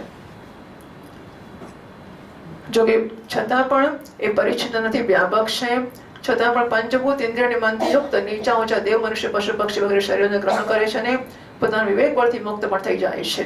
વાસ્તવમાં એ બધાથી અલગ છે. જ્યાં સુધી એ પાંચ પ્રાણ, પાંચ કર્મેન્દ્રિય, પાંચ જ્ઞાનેન્દ્રિય, બુદ્ધિ અને મન 17 તત્વોથી બનેલા લિંગ શરીરથી યુક્ત રહે છે, ત્યાં સુધી કર્મોથી બંધાયેલો રહે છે અને એ બંધનના કારણે જ માયાથી થનારા મોહ અને ક્લેશ બરાબરીની પાછળ પડેલા રહે છે. પ્રકૃતિના ગુણોને એમનાથી બનેલી વસ્તુઓને સત્ય સમજવી અને કહેવું અથવા કેવી સત્ય એ જૂઠ મોઠોનો દુરાગ્રહ છે. મનોરથના સમયની કલ્પિત અને સ્વપ્નના સમયની દેખાતી વસ્તુઓની સમાન ઇન્દ્રિયો દ્વારા, એટલે આપણે મનમાં જે બિલ્ડિંગ કેસો છે તે શેખ શરીરના કિલ્લા બનાવીએ એ કેવા ખોટા છે અને સ્વપ્નના કિલ્લાઓ કેવા ખોટા છે, એમ જાગ્રતમાં દેખાતી વસ્તુ ઇન્દ્રિયો દ્વારા જે ગ્રહણ થાય છે એ પણ એટલી જ મિથ્યા છે. આથી શરીર અને આત્માના તત્વને જાણનારા પુરુષો ન તો અનિત્ય શરીર માટે શોક કરે છે અને નિત્યાત્મા માટે. એ ભગવાને અર્જુનના જ વસ્તુઓ કહી, પણ જ્ઞાનની દૃઢતા ન હોવાને કારણે જે લોકો શોક કરે છે એમનો સ્વભાવ બદલવો બહુ કઠણ છે. યુ કેન, મને બધું કહેવાય પણ સમજ નથી પડતી. પાછું તમે 4 કલાક ભાષણ કરો, પણ સમજ નથી પડતી. પાછું 8 કલાક ભાષણ કરો, સમજ નથી પડતી. એનો અર્થ કે સમજ્યા પછી મારે સ્વીકારવું નથી. સમજ પડવામાં તો મોટી ધાડ મારવા, અનુમાનમાં સમજ પડે કે ના પડે, પક્ષમાં સમજ પડે કે ના પડે, વ્યાપ્તિમાં પડે કે ના પડે, પણ હું શરીરથી ભિન્ન છું એ બધાને સમજ પડી જ જાય છે. પછી સમજ ના પડી એનો અર્થ મારે અંજાઈ કરવી છે, એ બોજથી ઠીક ચલા જાતા હે. આ શરીર તો ખાઈ પીને જલસા તો કરીએ છીએ, આ મળ્યો વેદાંત મળીએ તો પાછા બાવા થઈ જવું પડે અને વૈરાગ્ય અનુભવવો પડે અને પછી વિરક્તિ, પછી શીરો ખાઈને રોજ ખુશ ના થવાય આપણાથી. પછી તો જરાક આમ જ આપણે ચાખવો પડે કે શીરો ખાઈ મજા આવી, તો કહેવાય ને સાધુ થયા એટલે વેદાંતિ જ હોય. એટલે પછી એમ કે સમજ નથી પડતી. હા, શીરો ખાવાની સમજ પડે છે ખાલી. બીજો દાખલો આપે છે, એક જંગલમાં એક પારધી રહેતો હતો. આ પારધી શું, વિધાતાએ જાણે કે એને પક્ષીઓના કાળ રૂપમાં રચ્યો હતો. જ્યાં ત્યાં જાળ ફેલાવતો અને લલચાવીને ચકલાને ફસાવી લેતો. એક દિવસ એણે કુલિંગ પક્ષીના એક જોડાને દાણા ચડતો જોયો. એમાંથી એક એ પારધીએ માદા પક્ષીને જલ્દી ફસાવી લીધી. કાળવશાત એ જાળના પાશમાં ફસાઈ ગઈ. નર પક્ષીએ પોતાની પત્નીની વિપત્તિ જોઈને બહુ દુઃખી થઈ ગયો. એ બિચારાને છોડાવી તો શકતો નહોતો. સ્નેહથી બિચારી માટે વિલાપમાં બિચારી લખ કરે. કૃપણમ દીનયા, યસ, છોડાવી શકતો નહોતો, એના માટે વિલાપ કર્યા કરવા લાગ્યો. એ કહે છે આ વિધાતા તો બધું કરી શકે છે પણ બહુ નિર્દય છે. એ મારી સહચરી એક તો બિચારી સ્ત્રી છે, બીજું હું અભાગ્ય માટે શોક કરતી ઓદિનતાથી એ પડી છે પેલા ઝાડની અંદર. મારા વગર એમનું શું થશે, મારા એમને કોણ ખવડાવે. એ લખ્યું ને અંદર કે મારી સહચરી એક તો સ્ત્રી છે અને હું અભાગ્ય માટે શોક કરે છે. એ પોતે અંદર છે એનો શોક નથી કરતી કે હું મરી જઈશ, એ શોક એ કરે છે હું જઈશ તો એનું શું થશે. આ લઈને એને લઈને એ શું કરશે? એની મોશ હોય તો મને લઈ જાય, એના વગર હું મારો અધૂરો વિધુર જીવન, એટલે પેલો પક્ષી વિચાર કરે છે પતિ, કે એના વગર હું વિધુરનું જીવન જે દીનતા અને દુઃખથી ભરેલું છે હું શું કરીશ? અરે રે, હજુ ભાગ્ય બચ્ચા તો મારા જન્મ, એને હજુ પાંખો નથી ફૂટી, આ સ્ત્રી મરી જશે તો માતા વગરના બચ્ચાને કેવી રીતે હું પાડીશ? અરે રે, માળામાં પોતાની માની વાટ જોતા હશે. આમ એ પક્ષી વિલાપ કરવા લાગ્યો. પોતાની સહચરીના વિયોગથી આતુર થઈ રહ્યો હતો. આંસુના માર્યા ગળો રૂંધાઈ ગયો. ત્યાં સુધીમાં તો કાળની પ્રેરણાથી પાસે જ છુપાયેલા એ પારધીએ એને બાણ માર્યો અને જમીન પર પડ્યો. મૂર્ખરાણીઓ, તમારી પણ આ દશા થનારી છે. તમને તમારા મૃત્યુનું તો દેખાતું જ નથી, આને માટે રડો છો. પેલો કાળ તો ઉભા તમારી પાછળ તમને બાણ મારવા તૈયાર જ થયો છે, એને શું રડો છો તમે? એટલે કેટલી બધી સ્પષ્ટ વાત છે, કેટલી બધી સ્પષ્ટ, ગમે કે ના ગમે, કે ક્રૂર કે નિર્દય કે જે કેવી હોય તે, પણ વાત સીધી છે કે હું જ મરવાનો છું અને તું મર્યો એના માટે રડો છો. કેવી જાતની વાત છે? એટલે પેલી નર માદાની વાત કરે તો આપણને તરત સમજ પડી જાય. અને એમાં કે હા પેલો કેવો મૂર્ખ છે, બસ કે તમે કરો છો આવું જ છે. તો દૃષ્ટાંત થાય પછી દાર્ષ્ટાંત ફિટ કરી દેવાનું સહેલું પડી જાય. જો તમે લોકો 100 વર્ષ સુધી છાતી પીટ્યા કરશો આવી રીતે શોકમાં, તો શું પાછો આવશે? 100 વર્ષ લગી છાતી પીટ્યા કરો, દોડ્યા જ કરો, એ જ માણસ પાછો ચાલો નહીં કરવા લાગો 100 વર્ષ લગી નથી આવવાનો. તો પછી 100મે વર્ષે થાકીને બંધ કરશો તો આજે જ બંધ કરી દો નહીં? હિરણ્યકશિપુ કહે છે આ નાના બાળકની આ વિજ્ઞાનપૂર્ણ વાતો સાંભળીને બધા અસુરોને સમજ પડી ગઈ. હા, હિરણ્યાક્ષની પત્ની, એને છોકરા અને એની માં, એ બધા લોકોને હિરણ્યકશિપુ ઉપદેશ આપ્યો. બધાને જ્ઞાન થઈ ગયું. એ વાત તો સાચી છે. ઓશીના નરેશના ભાઈ બંધોની સ્ત્રીઓની વાત સમજમાં આવી ગઈ કે સમસ્ત સંસાર અને એના સુખ દુઃખો અનિત્ય અને મિથ્યા છે. યમરાજા આ ઉપાખ્યાન સંભળાવીને ત્યાં જ અંતર્ધાન થઈ ગયા. ભાઈ બંધુઓએ પણ સુયજ્ઞની અંત્યેષ્ટિ ક્રિયા કરી લીધી. આથી તમે લોકો પણ હવે તમારે માટે અથવા બીજાને માટે શોક ના કરશો. આ સંસારમાં કોણ આત્મા છે અને કોણ પોતાના કરતા ભિન્ન છે, શું પોતાનું છે અને શું પારકું છે? પ્રાણીઓના અજ્ઞાનને કારણે જ આ પોતાના પારકાનો દુરાગ્રહ થઈ રહ્યો છે. આ ભેદ બુદ્ધિનો બીજું કોઈ કારણ છે જ નહીં. નારદજી કહે છે, યુધિષ્ઠિર, પોતાની પુત્રવધુની સાથે દીદીએ હિરણ્યકશિપુની વાત સાંભળીને એ જ ક્ષણે પુત્રના શોકનો ત્યાગ કરી દીધો અને પોતાનું ચિત્ત પરમ તત્વ સ્વરૂપ પરમાત્મામાં લગાવી દીધું. એટલે શ્રીમદ ભાગવતે મહાપુરાણે પારમહંસ્યામ સંહિતાયામ સપ્તમ સ્કંધે દ્વિતીયોપનયનમ નામ દ્વિતીયોધ્યાયઃ. હિરણ્યકશિપુ રાજન અજેયમજરામરમ આત્માન પ્રતિબંધ્વમ એકરાજમ વ્યધિષ્યત સતેપે મંદરદ્રોણ્યામ તપઃ પરમદારુણમ ઊર્ધબાહુર્નભો દૃષ્ટિપાદા કુષ્ઠાશ્રિતાવનિઃ જટાદીતિતિ પીરે મે સંવર્તાર્કૈવાંશુભિઃ તસ્મિં તપસ્તપ્યમાને દેવાસ્થાનાनि ભેજરે તસ્ય મૂર્ધસમુદ્ભૂતસ્સતુ મોગ્નિಸ್ತપોમયઃ તીર્ય કૂર્ધમદો લોકાન તપદ્વિશ્વગીરિતઃ ચક્ષુગુર્નદ્યુતન્વन्तः સદ્વિપાદૃશ્ચચાલભૂः નિપેતુસ્સગ્રહાસ્તારા જज्वरुश्च दिशो दश तेन तप्तादिवं त्यक्त्वा ब्रह्मलोकं ययुःसुराः तत्रे विज्ञापयामासुर्देवदेव जगत्पते दैत्येन्द्र तपसा तप्ता दिवि स्थातुं न शक्नुमः तस्य चोपशमं भूमन् विदेहि यदि मन्यसे लोकान् यावन् नक्ष्यन्ति बलिहारास्त्वा विभुः तस्यायं किल सङ्कल्पश्चरतो दुश्चरं तपः श्रूयतां किं न विदितस्तवाथापि निवेदितः सृष्ट्वा चराचरमिदं तपो योगसमाधिनाम् अध्यास्ते सर्वदिष्णेभ्यः परमेष्टि निजासनाम् तदहं वर्धमानेन तपो योगसमाधिनां कालात्मनोश्च नित्यत्वा साधयिष्ये तथात्मनः अन्यथेदं विधास्येऽहम् अयथा पुरमोजसा किमन्यैः कालनिर्धृतैः कल्पान्ते वैष्णवादिभिः इति शुश्रुमनिर्बन्धं तपः परमाश्रितः वेतत्स्वानन्तरं युक्तं स्वयं त्रिभुवनेश्वर तवासनं विजगवां पारमेष्ट्यं जगत्पते भवाय श्रेयसे बुद्धि क्षेमाय विजयाय च इति विज्ञापितो देवैर्भगवानात्मपूर्णुप परितो भृगुदक्षाद्ययौ दैत्येश्वराश्रमं न ददर्श प्रतिच्छन्नं वल्मीकतृणकीचकैः विपीलिकाभिराजीर्णमेतस्त्वं मां सशोणितं तपन्तं तपसा लोकान् यथा भ्रापिहितं रविं विलक्ष्य विस्मितः प्राह प्रहसन् हंसवाहनः. ओम. આ ત્રીજા અધ્યાયમાં હિરણ્યકશિપુની તપસ્યા અને વર પ્રાપ્તિની કથા કહેવામાં આવી રહી છે. નારદજી કહે છે યુધિષ્ઠિર, હવે એટલે કે હિરણ્યાક્ષનો વધ થયો એના પછી હિરણ્યકશિપુએ વિચાર કર્યો કે હું અજેય અજર અમર અને સંસારનો એકમાત્ર એક જ છત્ર સમ્રાટ બની જાઉં, જેનાથી મારી સામે કોઈ ઊભો રહી શકે નહીં. એને માટે મંદરાચળની એક ઘાટીમાં જઈને અત્યંત દારૂણ તપસ્યા કરવા લાગ્યો.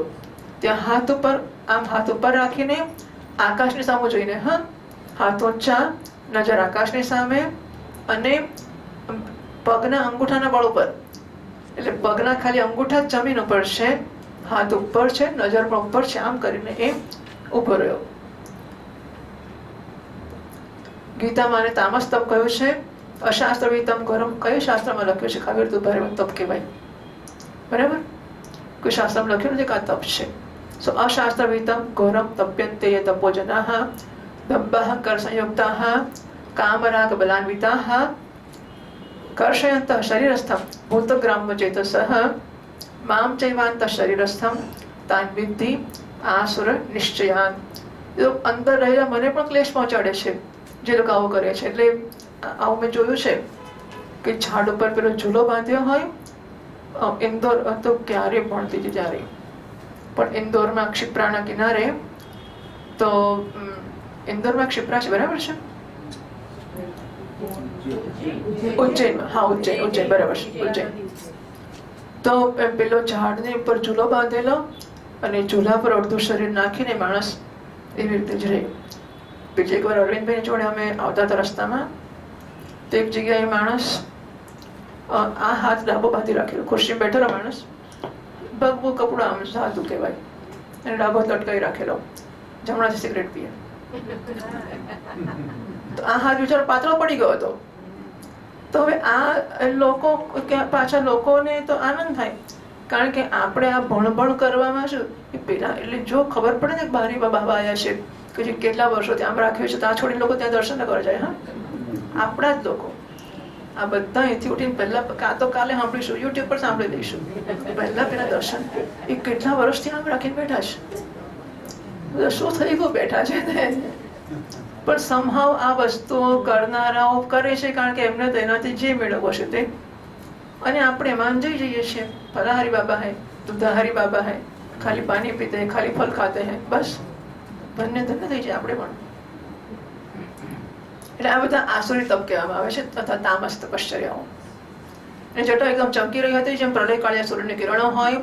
જ્યારે આ પ્રકારે તપસ્યામાં સંલગ્ન થઈ ગયો, ત્યારે દેવતાઓ પોતપોતાના સ્થાનને પદો પર પુનઃ પ્રતિષ્ઠિત થઈ ગયા. હશ, કારણ કે પેલો હિરણ્યાક્ષ અને હિરણ્યકશ્યપ બંનેની બીકમાં દેવતાઓ બધા સંતાઈ ગયા હતા. હવે જ્યારે તાપમાન લાગી ગયો એટલે છૂટ્યા, એટલે કશું કરવાનું તો છે જ નહીં. હમણાં દેવતાઓને મજા પડી. બહુ દિવસો પછી તપસ્યા કરવા પછી તપસ્યાની આગ ધુમાડા સાથે માથામાંથી નીકળવા લાગી. એ ચારે તરફ ફેલાઈ ગઈ અને ઉપર નીચે ને અગલ બગલના લોકોને બાળવા લાગી. એની લપટથી નદી અને સમુદ્રના પાણી ઉકળવા લાગ્યા. દ્વીપ અને પર્વતો સહિત પૃથ્વી ડગમગવા લાગી. ગ્રહ અને તારા તૂટીને પડવા લાગ્યા. દસે દિશામાં જાણે આગ લાગી ગઈ. હિરણ્યકશિપુની તપોમય આગની જ્વાળાથી સ્વર્ગ અને દેવતાઓ બળવા લાગ્યા. એ ગભરાઈને સ્વર્ગથી બ્રહ્મલોકમાં ગયા. બ્રહ્માજીને પ્રાર્થના કરવા લાગ્યા, એ દેવતાઓના આરાધ્ય જગતપતિ બ્રહ્માજી, અમે લોકો હિરણ્યકશિપુના તપની જ્વાળાથી બળી રહ્યા છે. હવે અમે સ્વર્ગમાં નહીં રહી શકીએ. એ અનંત, એ સર્વાધ્યક્ષ, જો આપ ઠીક સમજો તો પોતાની સેવા કરનારી જનતાનો અમારો નાશ થતા પહેલા જ આ જ્વાળા શાંત કરી દો. ભગવાન, આપ તો બધું જાણો જ છો, છતાં પણ અમે અમારા તરફથી આપને નિવેદન કરીએ છીએ કે કયા અભિપ્રાયથી તપસ્યા કરે છે. સાંભળો, એનો વિચાર એવો છે કે જેમ બ્રહ્માજી પોતાની તપસ્યાની યોગના પ્રભાવથી આ ચરાચર જગતની સૃષ્ટિ કરીને બધા લોકોથી ઉપર સત્યલોકમાં બિરાજે છે, એ જ પ્રકારે હું પણ મારી ઉગ્ર તપસ્યાની યોગના પ્રભાવથી એ જ પદને સ્થાન પ્રાપ્ત કરી લઉં. એટલે બ્રહ્માજી તમારી જગ્યા માટે કરે છે. કારણ કે સમય અસીમ છે અને આત્મા નિત્ય છે. એક જન્મમાં અને અનેક જન્મ, એક યુગમાં તો અનેક યુગોમાં પોતાની તપસ્યાની શક્તિથી હું પાપ પુણ્યાદી નિયમોને ઊંધા જતા કરી દઈશ, સંસારમાં ફેરફાર કરી દઈશ. એવું પહેલા ક્યારેય નહોતું. વૈષ્ણવાદી પદોમાં તો રાખ્યું શું છે? કારણ કે કલ્પના અંતમાં એમને પણ કાળના ગાળમાં મરી જતા રહેવું પડશે, અદૃશ્ય થવું જ પડશે. નીચે લખે છે, વૈષ્ણવ પદ જો કે વૈકુંઠાદી નિત્યધામ અવિનાશી છે, હિરણ્યકશિપુ પોતાની આસુરી બુદ્ધિ અનુસાર એને કલ્પને અંતમાં નષ્ટ થનાર માને છે. તામસી બુદ્ધિમાં બધી વાતો ઉલટી દેખાય છે. અમે સાંભળ્યું છે કે આવી હઠ કરીને પોતાની ઘોર તપસ્યામાં લાગેલો છે. આ ત્રણ લોકોના સ્વામી છે, આપ જો ઉચિત સમજો તે કરો. બ્રહ્માજી, આપના શ્રેષ્ઠ પદ પરમેષ્ઠ પદ બ્રાહ્મણની ગાયોની વૃદ્ધિ, કલ્યાણ, વિભૂતિ, કુશળ વિજય માટે છે. જો હિરણ્યકશિપુના હાથમાં જતું રહેશે તો સજ્જનો પર સંકટોનો ભાર તૂટી પડશે. યુધિષ્ઠિર, જ્યારે દેવતાએ ભગવાન બ્રહ્માજીને આ પ્રકારે નિવેદન કર્યું ત્યારે ભૃગુ અને દક્ષ વગેરે પ્રજાપતિઓ સાથે હિરણ્યકશિપુના આશ્રમ પર ગયા. ત્યાં જઈને પહેલા તેમણે જોઈ જ નહીં શક્યા, કારણ કે રાફડાની માટી, ઘાસ અને વાંસો તેના શરીર ઉપર શરીર ઢંકાઈ ગયું હતું. કીડીઓ એની બધી શરીરની મજ્જા, ત્વચા અને માંસ અને લોહી ચાટી ગઈ હતી. વાદળોથી ઢંકાયેલા સૂર્ય સમાન પોતાની તપસ્યાના તેજથી બધા લોકોને તપાવી રહ્યો હતો. એને જોઈને બ્રહ્માજી પણ વિસ્મિત થઈ ગયા. એ હસતા હસતા કહેવા લાગ્યા. 17મા શ્લોકથી. બ્રહ્મોવાચ ઉત્તિષ્ઠોત્તિષ્ઠ ભદ્રં તે તપસ્સિદ્ધોऽસि કાશ્યપ વરદોહમનુપ્રાપ્તો પ્રિયતામીપ્સિતો વરઃ અદ્રાક્ષમહમેતત્તે હૃત્સારથમાદદ્ભુतं तं શપક્ષત દેહસ્ય પ્રાણાયસ્તે શુષેરતે નૈતત્પૂર્વર્ષયશ્ચક્રુઃ ન કરિષ્યन्ति ચાપરે નિરંબુર્ધારયેत् પ્રાણાन् કોદવૈ દિવ્યસમાશ્યતम् व्यवसायेन तेनेन दुष्करेण मनस्विना तपोनिष्ठेन भवता जितोऽहं दितिनन्दन ततस्त आशिषः सर्वा ददाम्यसुरपङ्गव मर्त्यस्य ते अमर्त्यस्य दर्शनं न फलं मम. नारद उवाच इत्युक्त्वादिभवो देवो भक्षितां पिपीलिकैः कमण्डलुजलैर्नोक्षद्दिव्यैनामोघराधसा सतत्कीचकवल्मीका सह ओजोबलान्वितः सर्वावयव सम्पन्नो वज्रसंहननो युवा उत्थितस्तप्त हेमाभो विभावसुरिवैधसः स निरीक्ष्याम्बरे देवं हंसवाहमवस्थितं ननाम शिरसा भूमौ तद्दर्शनमहोत्सवः उत्थाय प्राञ्जलिः ब्रह्म ईश्वराणो दृशाविभुं वर्षाश्रपुलकोद्भेदो गिरा गद्गदया गृणात्. हिरण्यकशिपुरुवाच कल्पान्ते कालसृष्टेन योद्धेन तमसावृतम् अभिव्यनक् जगदिदं स्वयं ज्योतिस्वरोचिषा आत्मना तिरुवृता चेतं सृजत्यवति लुम्पति रजस्तत्त्वतमो धाम्ने पराय महते नमः. नमः आद्याय बीजाय ज्ञानविज्ञानमूर्तये प्राणेन्द्रियमनोबुद्धिविकारे व्यक्तिमीयुषे त्वमीशिषे जगतस्तस्तुतश्च प्राणेन मुख्येन पतिः प्रजानां चित्तस्य चित्तेर्मन इन्द्रियाणां पतिर्महान् भूतगुणाशयेशः त्वं सप्ततन्तोन्वितनोति षण्वा त्रय्या चातुर्होत्र कविद्यया च त्वमेक आत्मात्मवतामनादिः अनन्तपारः कविरन्तरात्मा त्वमेव कालो निमिषो जनानाम् द्यावयवहि क्षिणोषि कूटस्थ आत्मा परमेष्ट्यजो महान् त्वं जीवलोकस्य च जीव आत्मा त्वत्तः परं न परमप्यनेजत एजच्च किञ्चित् व्यतिरिक्तमस्ति विद्याः कलास्ते तनवश्च सर्वाः हिरण्यगर्भोऽसि भद्रिपुष्टः व्यक्तं विभो स्थूलमिदं शरीरं येनेन्द्रियप्राणमनोगुणांस्त्वं पुंक्षे स्थितो धामनि पारमेष्ठ्ये अव्यक्त आत्मा पुरुषः पुराणः अनन्ताव्यक्तरूपेण येनेदमखिलं ततं चिदचिच्छन्ति युक्ताय तस्मै भगवते नमः. यदि दास्यस्य विद्मतान् वरान् मे वरदोत्तम भूतेभ्यस्त्वति सृष्टेभ्यो मृत्युर्मा भून्मम प्रभो नान्तर्बहिर्दिवानक्तमन्यस्मादपि चायुधैः न भूमौ नाम्बरे मृत्युर्न नरैर्न मृगैरपि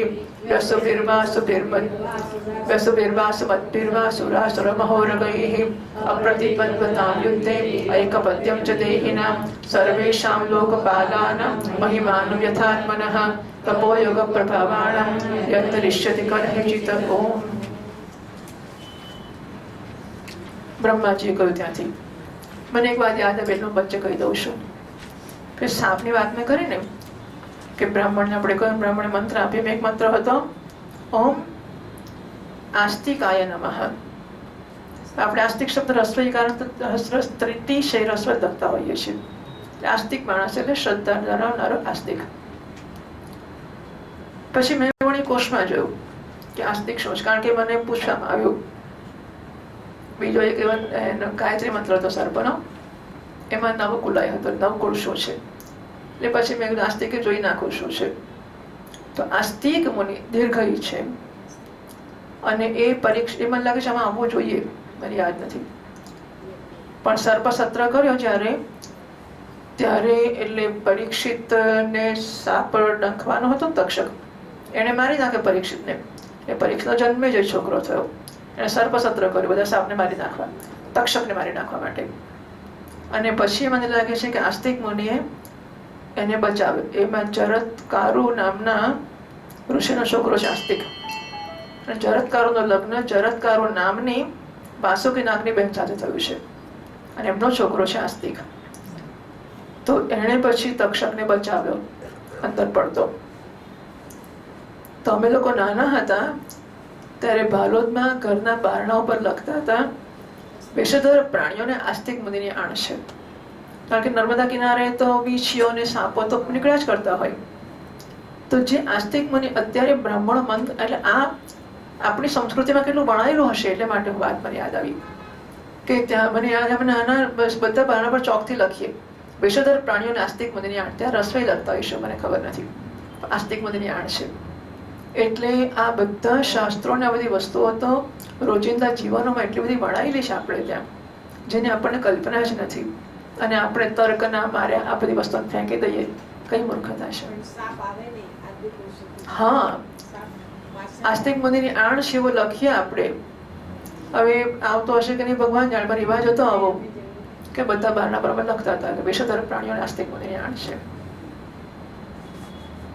બ્રહ્માજી કહે છે બેટા હિરણ્યકશ્યપ ઉઠો ઉઠો, તમારું કલ્યાણ થાવ હે કશ્યપ નંદન, તમારી તપસ્યા સિદ્ધ થઈ ગઈ છે, તમને વર આપવા માટે આવી ગયો છું, તમારી જે ઈચ્છા હોય 2 ખટકે માંગ લો.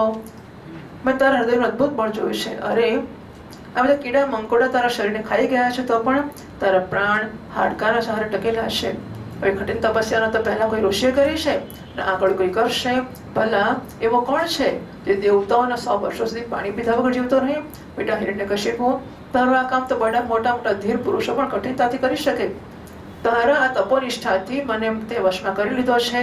એ દૈત્ય શિરોમણી, આથી પ્રસન્ન થઈને હું તને જે કંઈ માગીશ એ આપવા તૈયાર થયો છું. તું છે મરનારો અને હું છું અમર, પછી તને મારા દર્શન નિષ્ફળ નથી થઈ શકતા. નારદજી કહે છે યુધિષ્ઠિર, આટલું કહીને બ્રહ્માજીએ એના કીડીઓથી ખાધેલા શરીર પર પોતાના કમંડળનું દિવ્ય અને અમોઘ પ્રભાવશાળી જળ છાંટ્યું. લાકડીના ઢગલામાંથી આગ લાગી ઉઠે એમ પાણી છાંટતા જ વાંસ અને રાફડાની માટીની વચ્ચેથી હિરણ્યકશ્યપ ઊભો થઈ ગયો. એ સમયનું શરીર બધા અવયવોથી પૂર્ણ અને બળવાન થઈ ગયું હતું.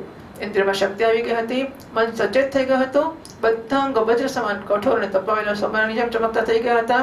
એ નવયુવક થઈને ઊભો થઈ ગયો. એને જોયું કે આકાશમાં હોંશ પર ચડીને બ્રહ્માજી ઉભા છે. એમને જોઈને બહુ આનંદ થયો. પોતાનું મસ્તક પૃથ્વી પર રાખીને નમસ્કાર કર્યા. પછી અંજલિ બાંધીને એટલે હાથ જોડીને નમ્ર ભાવથી ઉભો રહ્યો અને બહુ પ્રેમથી પોતાને નિર્નિમેષ નાઈને તેમને જોતો રહ્યો. ગદગદ વાણીથી સ્તુતિ કરવા લાગ્યો. આ સમયના નેત્રોમાંથી આનંદના આંસુ ઉમટી રહ્યા હતા. વાહ, હિરણ્યકશ્યપને આવું થાય. હા, અને આખું શરીર રોમાંચિત થઈ ગયું હતું. હિરણ્યકશ્યપ કહે છે કલ્પના અંતમાં આ સારી સૃષ્ટિ કાળથી પ્રેરિત તમો ગુણથી ગાઢ અંધકારથી ઢંકાઈ ગઈ હતી. એ સમયે સમપ્રકાશ સ્વરૂપ પોતાના આપે પોતાના તેજથી ફરી એને પ્રગટ કરી. આપ જ પોતાના ત્રિગુણમય રૂપથી રચના રક્ષા અને સંહાર કરો છો. આપ રજોગુણ સત્વગુણ તમોગુણ આશ્રય છો. આપ સૌથી પર છો. આપ મહાન છો. આપને હું નમસ્કાર કરું છું. આપ જગતના મૂળ કારણ છો. જ્ઞાન અને વિજ્ઞાન આપની મૂર્તિ છે. પ્રાણ ઇન્દ્રિય મન અને બુદ્ધિ આદિ વિકારો દ્વારા આપે આપની જાતને પ્રગટ કરી છે. આપ મુખ્ય પ્રાણ સૂત્રાત્મા રૂપથી ચરાચર જગતને પોતાના નિયંત્રણમાં રાખો છો. આપ પ્રજાના રક્ષક પણ છો. ભગવાન ચિત્ત ચેતના મન ઇન્દ્રિયના સામે આપ જ છો. પંચભૂત શબ્દાદિ વિષય એમના સંસ્કારોના રચયિતા પણ તત્વના રૂપમાં આપ જ છો. જે વેદ હોતા અદ્ભર્યું બ્રહ્મ ઉદ્ગાતા આ ઋત્બીજોથી થનાર યજ્ઞનું પ્રતિપાદન કરે છે એ આપના શરીર છે. એમના દ્વારા અગ્નિષ્ઠોમાં જે 7 યજ્ઞોનો આપ વિસ્તાર કરો છો. આપ સંપૂર્ણ પ્રાણીઓના આત્મા છો. કારણ કે આપ અનાદિ અનંત અપાર સર્વજ્ઞ અંતર્યામી છો. આપ જ કાળ છો. આપ પ્રત્યક્ષ અને સાવધાન રહીને પોતાના ક્ષણ લવર વગેરે વિભાગો દ્વારા લોકોના આયુષ્યને ક્ષીણ કરતા રહો છો, છતાં પણ આપ નિર્વિકાર છો. કારણ કે આપ જ્ઞાન સ્વરૂપ પરમેશ્વર અજન્મા મહાન સંપૂર્ણ જીવોના જીવનદાતા અંતરાત્મા છો. પ્રભુ, કાર્ય કારણ ચલ અને અચલ એવી કોઈ પણ વસ્તુ નથી જે આપથી ભિન્ન હોય. સમસ્ત વિદ્યા અને કળા આપના શરીર છે. આપ ત્રિગુણમયમાંથી અતિ સ્વયં બ્રહ્મ છો. એ સ્વર્ણમય બ્રહ્માંડ આપના ગર્ભમાં સ્થિત છે. આપ એને પોતાનામાં જ પ્રગટ કરો છો. પ્રભુ, આ વ્યક્ત બ્રહ્માંડ આપનું સ્થૂળ શરીર છે. આપ એનાથી ઇન્દ્રિય પ્રાણ મનના વિષયનો ઉપભોગ કરો છો. પણ એ સમયે પણ આપ પોતાના પરમ ઐશ્વર્યમય સ્વરૂપમાં સ્થિત જ રહો છો. વસ્તુતઃ પુરાણ પુરુષ સ્થૂળ સૂક્ષ્મથી પર બ્રહ્મ સ્વરૂપ જ છો. આપ પોતાના અનંત અને અવ્યક્ત સ્વરૂપથી આખા જગતમાં વ્યાપ્ત છો. ચેતન અને અચેતન બંને આપની શક્તિઓ છે. ભગવાન, આપને હું નમસ્કાર કરું છું. પ્રભુ આપ સમસ્ત વરદાતાઓમાં શ્રેષ્ઠ છો, જો આપને અભિષ્ટ વરદી આપવા હોય તો એવો વર આપો કે આપના બનાવેલા કોઈ પણ પ્રાણીથી, ચાહે મનુષ્ય હોય કે પશુ, પ્રાણી હોય કે અપ્રાણી, દેવતા હોય કે દૈત્ય અથવા નાગાદી, કોઈથી મારું મૃત્યુ ના થાય, અંદર કે બહાર, દિવસમાં કે રાતમાં. આપના બનાવેલા પ્રાણીઓ સિવાય બીજા કોઈ જીવથી, અસ્ત્ર શસ્ત્રથી, પૃથ્વી કે આકાશમાં ક્યાંય પણ મારું મૃત્યુ ના થાય. યુદ્ધમાં મારો સામનો કરનાર કોઈ ના હોય. હું સમસ્ત પ્રાણીઓનો એક ક્ષત્ર સમ્રાટ થાઉં. ઇન્દ્રજી સમસ્ત લોકપાલોમાં જેવો આપનો મહિમા છે એવો જ મહિમા મારો પણ થાય. તપસ્વીઓને યોગ્યોને જે અક્ષય ઐશ્વર્ય પ્રાપ્ત થાય છે એ ઐશ્વર્ય મને આપ આપી દો. इति श्रीमद्भागवते महापुराणे पारमहंस्यां संहितायां सप्तमस्कन्धे हिरण्यकशिपोर्वरयाजनं नाम तृतीयोऽध्यायः।